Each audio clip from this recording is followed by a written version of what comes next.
The plane hummed with the restless energy of passengers settling in, the overhead bins snapping shut, the low murmur of conversations blending with the engine's steady growl. Near the front of economy, a well-dressed black man in his 40s took his seat, his posture calm but his eyes sharp, observant. He adjusted his blazer, revealing a glimpse of a military pin on his lapel, but no one seemed to notice. Not yet. Across the aisle, a woman with a sharp bob and a designer handbag huffed as she shoved her luggage into the compartment, her gaze flickering toward him with thinly veiled disdain. "Great," she muttered just loud enough for nearby passengers to hear. 12 hours of this." The man, Marcus Johnson, said nothing. He simply pulled out a book, his expression unreadable, but tension thickened in the air like storm clouds before a downpour. A flight attendant, Lisa, offered a polite smile as she passed, but even she sensed it, the unspoken hostility simmering beneath the surface. And came the words dripping with venom. "They really let anyone sit wherever they want these days, don't they?" The woman, Karen, leaned toward the passenger next to her, her voice carrying. Marcus's fingers tightened slightly around his book, but he didn't look up. Not even when she added, "Some of us paid good money to be here. Shouldn't there be standards?" A few passengers shifted uncomfortably. One even chuckled nervously. But Marcus, he stayed silent, because he knew something they didn't. And by the time this flight was over, every single person on board would remember the day they underestimated him. Cabin lights dimmed as the plane taxied toward the runway, but the tension only grew brighter. Karen's voice cut through the hum of the engines, sharp and deliberate. "Excuse me," she called out, waving a hand toward the flight attendant. Lisa turned, her practiced smile in place, but Karen's tone left no room for pleasantries. "Is there any way I can switch seats? I don't feel comfortable here." Her eyes flicked toward Marcus just for a second, but the message was clear. Lisa hesitated, her gaze darting between them. "I'm sorry, ma'am, but the flight is completely full, unless there's a safety issue." "It is a safety issue," Karen snapped, folding her arms. "I have a right to a peaceful environment, and frankly, I don't trust the situation." A few passengers nearby stiffened, their eyes darting to Marcus, waiting for his reaction. But he kept his gaze fixed on his book, his expression unreadable. The only sign of tension was the slight tightening of his jaw. "Karen wasn't done. You people never do anything until it's too late," she muttered, loud enough for half the cabin to hear. "I've seen the news. I know how these things go." A man in the row behind her shifted uncomfortably, but no one spoke up. Not yet. Marcus finally closed his book, setting it down with deliberate calm. He turned to face her, his voice low but steady. "Ma'am, I just want to get home like everyone else. I promise you I'm no threat." His words were polite, almost gentle, but something in his tone carried weight, a quiet authority that made Karen pause. For a moment, the cabin held its breath. Then Karen scoffed, rolling her eyes. "Of course you'd say that," she shot back, "but I know my rights, and I will be filing a complaint." She crossed her arms, triumphant, as if she'd already won. Lisa bit her lip, glancing at Marcus with silent apology, but he just gave her a small, reassuring nod before picking up his book again. The message was clear. Let it go. I've dealt with worse. And that's when the passenger across the aisle, a broad-shouldered man with a military haircut, leaned forward, his eyes locked on Marcus. "Hey," he said quietly, his voice rough with recognition. "I know you." But before he could say another word, Karen interjected. "Oh, wonderful, now we're all friends." She threw her hands up in exaggerated frustration. "Unbelievable." The plane lurched slightly as it lifted into the air, but the real turbulence was just beginning. Because Marcus Johnson wasn't just any passenger, and soon, everyone on that flight would find out exactly why. The plane leveled off at cruising altitude, but the hostility in the cabin continued climbing. Karen's voice pierced through the drone of the engines as she stabbed the call button repeatedly. When Lisa arrived, Karen launched her attack.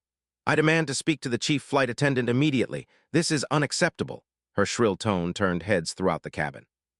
Marcus kept his eyes on his book, but his grip tightened around the edges. A vein pulsed subtly at his temple as Karen continued her tirade. "I paid good money for this flight, and I refuse to sit next to someone who makes me feel unsafe." Her words hung in the air like toxic fumes. Several passengers gasped, while others shifted uncomfortably in their seats. Lisa's professional smile wavered. "Ma'am, I assure you all our passengers are thoroughly screened before boarding."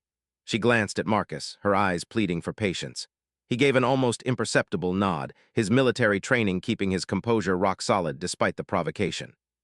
Karen wasn't finished. She pulled out her phone dramatically. "I'm calling corporate right now. We'll see how long you keep your job after I report this."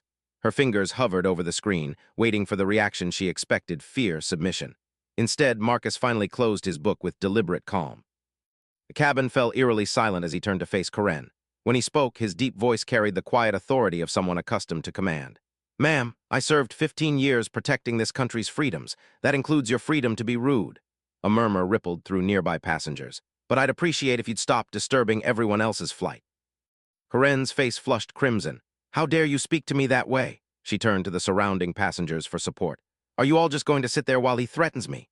But the seats around her remained silent, their occupants suddenly fascinated by their tray tables or window views.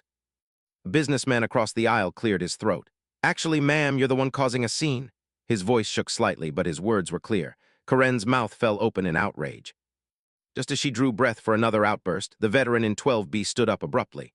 That's enough. His commanding voice cut through the tension like a knife. All eyes turned as he pointed at Marcus's lapel. That insignia, you're with the 101st Airborne, aren't you? Marcus gave a slight nod, the veteran's face transformed with recognition. Sir, I believe we served in the same theater. He threw a glare at Corinne. This man has more honor in his pinky finger than you'll ever know. The cabin erupted in murmurs.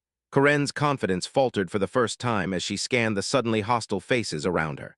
Even Lisa stood taller, her professional demeanor hardening into something more protective. Then came the sound that changed everything, the metallic clink of something heavy falling to the cabin floor. All eyes dropped to see a gleaming medal that had slipped from Marcus's bag, its presidential seal catching the light. The veteran's eyes widened. My God, is that? The plane hit sudden turbulence, but no one noticed. Every passenger in the surrounding rows was now staring at the medal on the floor and at the quiet man who possessed it. The atmosphere shifted palpably as realization dawned. This wasn't just another passenger being harassed. This was someone important, someone who had earned the nation's highest honor.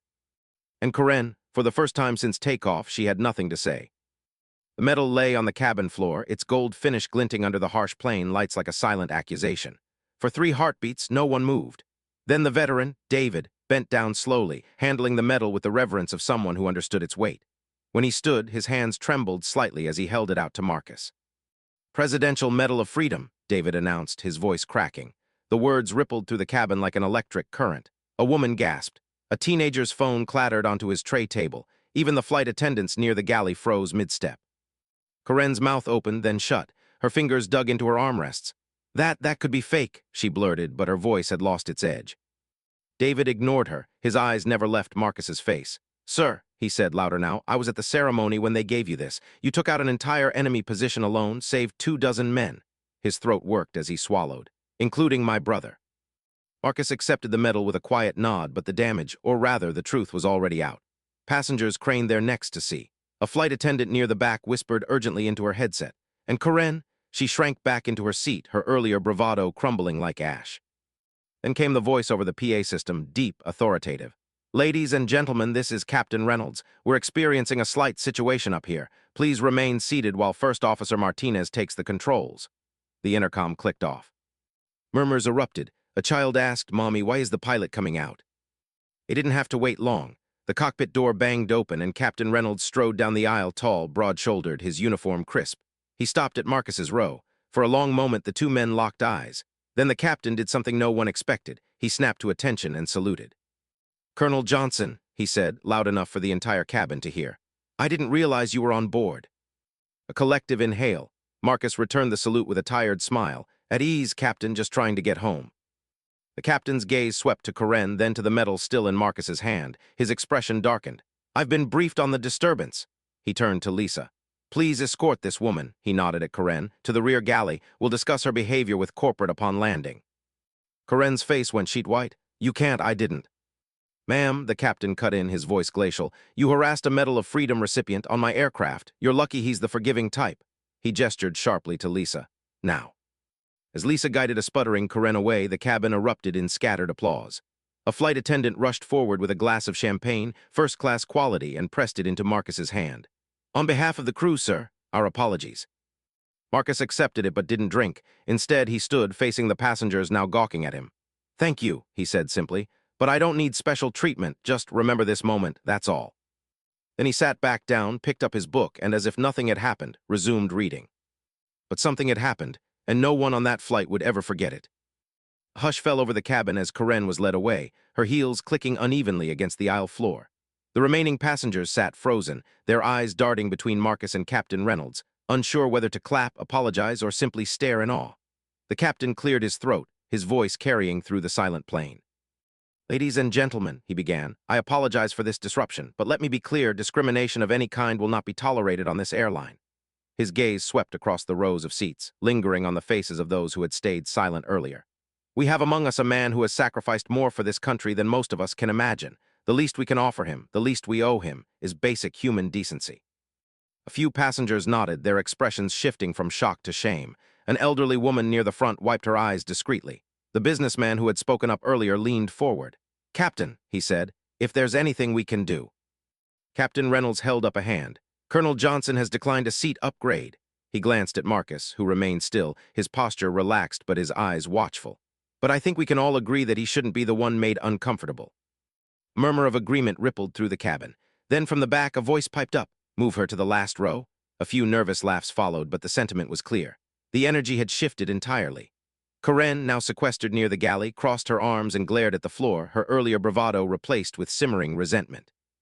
Lisa returned, her professional demeanor softened by something warmer respect. She knelt slightly beside Marcus's seat. "Sir, can I get you anything? A meal from first class, another drink." Marcus shook his head with a small, tired smile. "I'm fine, thank you, but I appreciate it."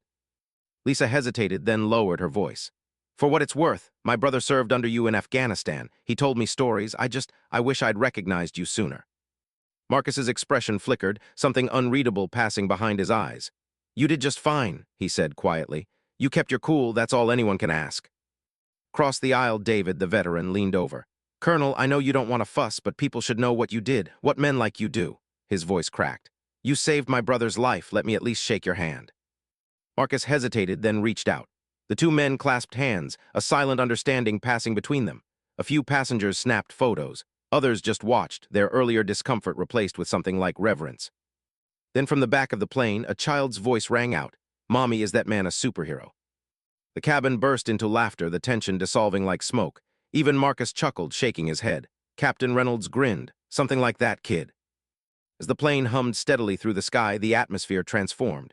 Passengers who had been strangers minutes ago now talked in hushed, excited tones. A flight attendant circulated with a tray of complimentary drinks, courtesy of the airline, she announced.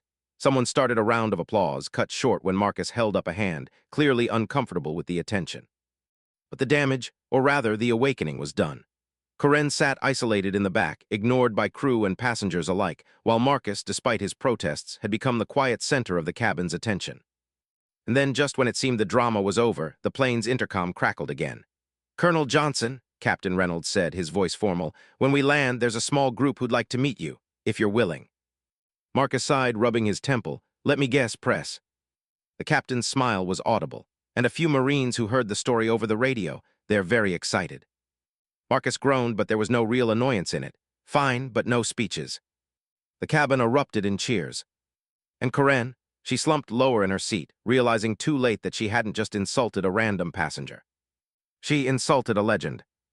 Remaining hours of the flight passed in a strange, charged quiet. Passengers whispered among themselves, stealing glances at Marcus, who had returned to his book as if nothing extraordinary had happened. But the air had changed. The woman who had earlier chuckled nervously at Corinne's remarks now leaned across the aisle, her voice hushed. "I'm so sorry I didn't say anything sooner," she confessed. Marcus merely nodded, his expression unreadable. Near the galley, Corinne sat rigidly, her arms crossed, her earlier defiance replaced with a simmering humiliation. The flight attendants moved around her with deliberate indifference, offering snacks and drinks to every passenger except her. When she finally snapped at one to take her order, the attendant, a young man with a sharp smile, replied, "Corporate policy. We're not to engage with disruptive passengers." The nearby rows tittered. Corinne's face burned. Meanwhile, David, the veteran, couldn't stop talking. He'd pulled up news articles on his phone, showing them to anyone who'd listen. "This man took out an entire enemy bunker alone," he said, voice thick with awe. "Carried 2 wounded soldiers through gunfire. They gave him the medal in secret. He didn't even want the publicity." Passengers murmured, their earlier discomfort morphing into something like collective guilt. Lisa, the flight attendant, moved through the cabin with a new purpose. She paused by Marcus's seat, her professional mask slipping just enough to reveal the admiration beneath. "Sir, I spoke with the captain. When we land, we'd like to escort you off first. Avoid the crowds." Marcus sighed. "I appreciate it, but I don't need special treatment." "It's not for you," Lisa admitted softly. "It's for them." She nodded toward the passengers, several of whom were still staring. "They don't know whether to apologize or ask for a selfie." Marcus almost smiled at that. Fair enough. As the plane began its descent, the captain's voice came over the intercom, warm this time. "Ladies and gentlemen, we'll be landing shortly. On behalf of the entire crew, I'd like to thank you for your patience today, and to one passenger in particular." He paused, and the cabin collectively held its breath. "Thank you for your service, Colonel. It's an honor to have you on board." Spontaneous applause broke out. Marcus closed his eyes briefly, weathering the noise like a man caught in a storm he couldn't control. When the clapping faded, a little girl, no more than 6, tugged on his sleeve. "Mister," she whispered, "are you really a hero?" For the first time since the ordeal began, Marcus's composure cracked. His voice, when he answered, was rough. "No, sweetheart, just a man who did his job." The girl's mother mouthed thank you over her daughter's head, her eyes bright. Marcus nodded once, then turned to stare out the window as the plane touched down, the runway lights blurring past. Outside, a small crowd had gathered, airline staff, a few uniformed Marines, even a local news crew. Karen, peering through the window, groaned. "Unbelievable," she muttered, but no one listened. As the seatbelt signs dinged off, Lisa reappeared. "Colonel, whenever you're ready." Marcus stood, slinging his bag over his shoulder. The cabin fell silent again as he moved into the aisle. Then, one by one, passengers began to rise, not to clap this time, just to stand. Marcus stopped, looking at the sea of faces, some ashamed, some awed, all irrevocably changed. "Sit down, folks," he said quietly. "It's just a flight." But as he walked toward the exit, flanked by the crew, even he knew it had been so much more than that. The plane emptied slowly, passengers lingering as if waiting for one last glimpse of the man who had turned an ordinary flight into something they would remember for years. Outside, the tarmac buzzed with activity, flashing cameras, saluting Marines, airline executives rushing forward with apologies Marcus didn't want.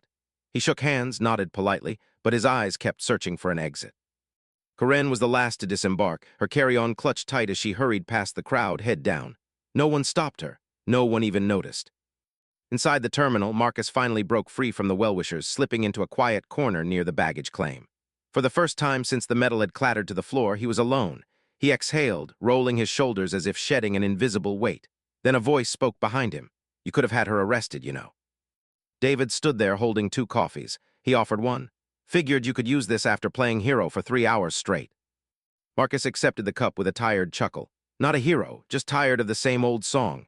He took a long sip, the bitterness grounding him. Besides, humiliation was punishment enough. David studied him. "You really don't like the spotlight, do you?" "Medals don't change the world," Marcus said quietly. "But moments like today, maybe." He nodded toward a family across the terminal. The little girl who'd called him a hero was now whispering excitedly to her father, pointing at Marcus. The man met his eyes and gave a solemn nod, one parent to another. Over the PA system, a flight was called for boarding, the same airline, the same route. Marcus watched as passengers filed toward the gate, some glancing his way, their expressions curious, reverent. A young black man in a hoodie paused, then straightened his shoulders before walking on. David smiled, "See moments." Marcus drained his coffee. "Let's hope it lasts longer than this news cycle." As he turned to leave, a final voice called out, Lisa jogging to catch up. "Colonel," she pressed a business card into his hand. "Corporate wants to offer you free first-class flights for life." And she hesitated, then added softly, "Thank you, not just for your service, for today." Marcus pocketed the card without looking. "Tell them to give those seats to some kid in coach who dreams of flying. That'll mean more." Then he walked away, just another traveler in the crowd, his medal tucked safely out of sight. But the whispers followed him anyway, weaving into the hum of the airport like a story too good to forget. And maybe, just maybe, that was enough.